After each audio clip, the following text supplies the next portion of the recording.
آج ہم واقعہ بیان کریں گے نمازی اور شیطان کا۔ ایک شخص اندھیری رات میں فجر کی نماز پڑھنے کے لیے گھر سے نکلا۔ اندھیرے کی وجہ سے اسے ٹھوکر لگ گئی اور وہ منہ کے بل کیچڑ میں گر گیا۔ کیچڑ سے اٹھ کر وہ گھر واپس آیا اور لباس تبدیل کر کے دوبارہ مسجد کی طرف چل دیا۔ ابھی چند قدم ہی چلا تھا کہ دوبارہ اسے ٹھوکر لگ گئی اور وہ دوبارہ کیچڑ میں گر گیا۔ کیچڑ سے اٹھ کر وہ پھر دوبارہ اپنے گھر گیا، لباس بدلا اور مسجد جانے کے لیے دوبارہ گھر سے نکلا۔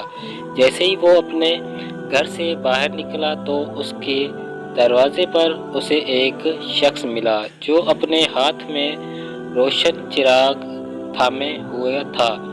چراغ والا شخص چپ چاپ نمازی کے آگے مسجد کی طرف چل دیا۔ اس مرتبہ چراغ کی روشنی میں نمازی کو مسجد پہنچنے میں کسی دشواری کا سامنا نہیں کرنا پڑا۔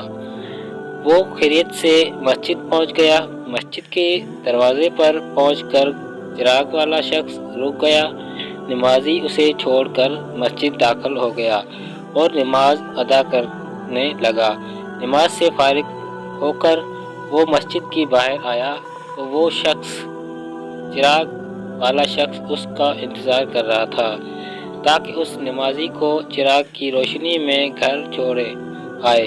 جب نمازی گھر پہنچ گیا تو نمازی نے اجنبی شخص سے پوچھا، آپ کون ہیں؟ اجنبی بولا، سچ بتاؤں تو میں ابلیس ہوں، یعنی کہ میں ایک شیطان ہوں۔ نمازی کی تو حیرت کی انتہا نہ رہی۔ اس اجنبی کی یہ بات سن کر نمازی سوچنے لگا، ابلیس شیطان کیسے مجھے مسجد تک چھوڑ سکتے ہیں؟ اس کا کام تو لوگوں کو بھڑکانا ہے۔ تو اس شخص نے بڑی حیرت کے ساتھ ابلیس سے پوچھا، تجھے تو میری نماز رہ جانے پر خوش ہو جانا چاہیے تھا، مگر تم تو چراغ کی روشنی میں مجھے مسجد تک چھوڑنے آئے۔ ابلیس نے جواب دیا کہ جب تمہیں پہلی ٹھوکر لگی اور تم لباس تبدیل کر کے مسجد کی طرف چل پڑے تو اللہ تعالیٰ نے تمہارے سارے گناہ معاف فرما دیے۔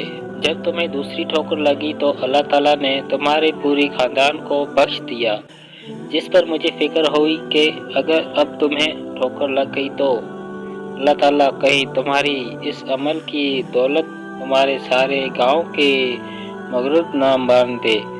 اس لیے میں چراغ لے کر آیا ہوں کہ تم بغیر گرے مسجد تک پہنچ جاؤ۔ اس شخص نے جیسے ہی یہ بات سنی تو اس نے اللہ تعالیٰ کی بارگاہ میں اپنا سر جھکا کر اللہ کا شکر ادا کیا۔ تو دوستو، یہ ہے ہمارے رب کی شان، سبحان اللہ۔ اب تو ایک لائک دے دو ویڈیو کو۔